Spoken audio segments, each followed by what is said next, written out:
I reach out, but my hands find empty spaces. I look out, but I just see strangers' faces. Eye to eye, remember when you looked me in the eye. Eye to eye, no, I don't wanna have to wait in line. Can we stand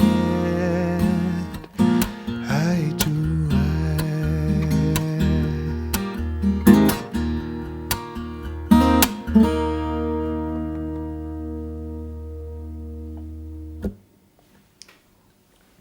Eye to Eye was one of the first songs you wrote for the Fray. Yeah. When you're starting off that process, when you're at the beginning of that arc of I am doing a new album, does that affect the kind of songs you try and write, or is each track you just write it until it feels correct? The latter is true. Yeah, I never go in with a brief. I want to write uplifting, modern folk songs for an album that will sell X thousand copies. It doesn't work. Just drive myself mad doing that. So I just write what feels good at that point, This song was different for me. This was a first. This was Sarah Siskind again, We wrote The Best of Me and Eye to Eye over a couple of days. A lot of Thai food in those 2 days. And I'd say that has a lot to... what's the word I'm looking for? I'd say that accounts for a lot of the inspiration. We were eating good food. We were sitting in the sun and having a nice time, and we wrote those two songs. Eye to Eye, Sarah said, I've got this idea for a song. It's a bit country music radio, but I think that's okay. I think you could sell it. And I was like, well, all right, let's hear it. And she just went, eye to eye, remember when you looked me in the eye. And she had this chorus, or half a chorus, that it was floating around her head. And she did it in her southern accent, and I was just sold. I was like, yeah, that's a tune. So what's it about, It's about not feeling close to someone. Maybe you've lost touch, maybe you want to be as close as you were, maybe, you're just not seeing eye to eye. It's like, okay, so what happened here? Is it true that we are breaking down? Oh, yeah, okay. Well, yeah, I can't believe this is happening. I can't believe that this had happened now.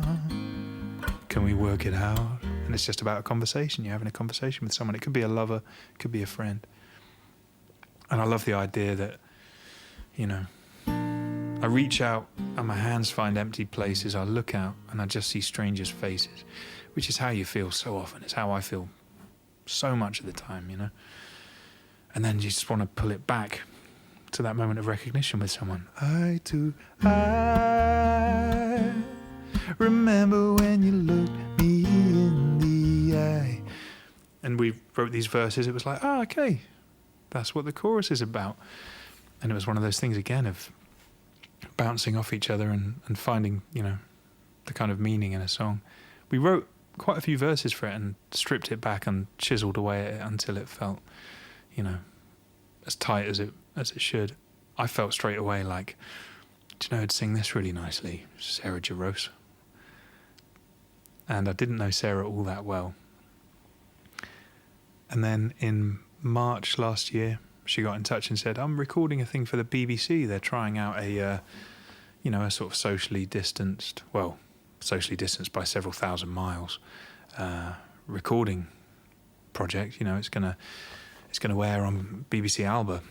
So she sent me a recording of the song High Sierra, which I sang and played on. And I learned a lot in that day about what a great musician Sarah Jarosz is, because her playing and singing is so highly evolved. I was having to working hard to support it and work around it in a way that didn't make me sound like an amateur, man, because she's one of the best, it worked, and we liked the sound of it. And so later on, when I was planning this session, I thought, yeah, I'll ask her and see if she wants to sing this song. And she was completely up for it. She sent her parts back within a couple of hours, nailed it. You know, we folded it in, and it just sounded completely right for this song. And then, fortunately, you know, a lot of people have been listening to this song, and it's been getting a little play, and it's kind of had it's connected with people in a kind of meaningful way, you know. Really, really honoured to have Sarah singing on it. In terms of the guitar on the record, Yeah. I get the impression this is Old Faithful we're holding here. Yeah. Is this the one that you always go back to? This is one of two. This is an English guitar, a filed guitar built in Penrith by Roger Bucknell. And I got this guitar in 2007. I was on tour with John Martin, driving up to Glasgow, and I'd heard about Roger's guitars because I'd played one in a guitar shop, and I was in no position to afford one. And I stopped in, and I just cold called him, and I said, look, I think you need to endorse someone younger, you know. Why aren't you building guitars for someone like me? What do you reckon? He kind of looked me up and down. He went, yeah, all right. And he built me this guitar. And I've recorded so many of my songs on this. And then I've the other one over there, the spruce version. And these are my two main guitars. I've got a couple of other instruments by him, but these are the ones I lean on heavily. And it's a very British way of playing guitar. That comes from John Martin and Nick Jones, you know, that thumb slap thing.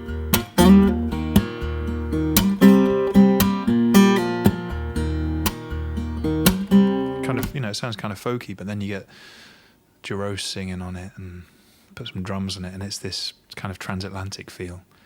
It happened very quickly again. That was just a few first takes and we were there. There will be, no doubt, a few people watching this who are aspiring musicians themselves, be they actual performers or just hobbyists. You're obviously known for your guitar virtuoso talent. Any kind of tips or hints on, you know, what makes John Smith in terms of when he holds that guitar? I would say to anyone that wants to become proficient at the guitar, and especially performing the guitar, it just takes practice. When I started gigging, I was a really well-practiced guitar player, but I couldn't really sing.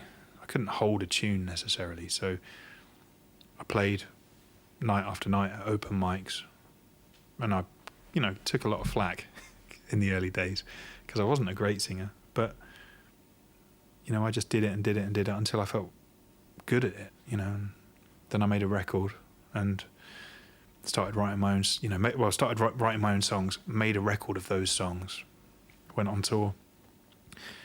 I just think if you want to do something, you have to make sure you're good at it, and that just means a lot of practice, you know. To develop the style that I have, I've played guitar every day for 20 years, and I would just say, if you want to become good at something, you just got to practice. There's no other method, really. People, you know, in the music business, they talk about luck, like having a lucky break, you know, or, you know, just hitting the big time or whatever it is. You don't get lucky if you don't work hard. So the harder you work, the luckier you get. I just think keep working at it, keep practicing. It's the only way, I think.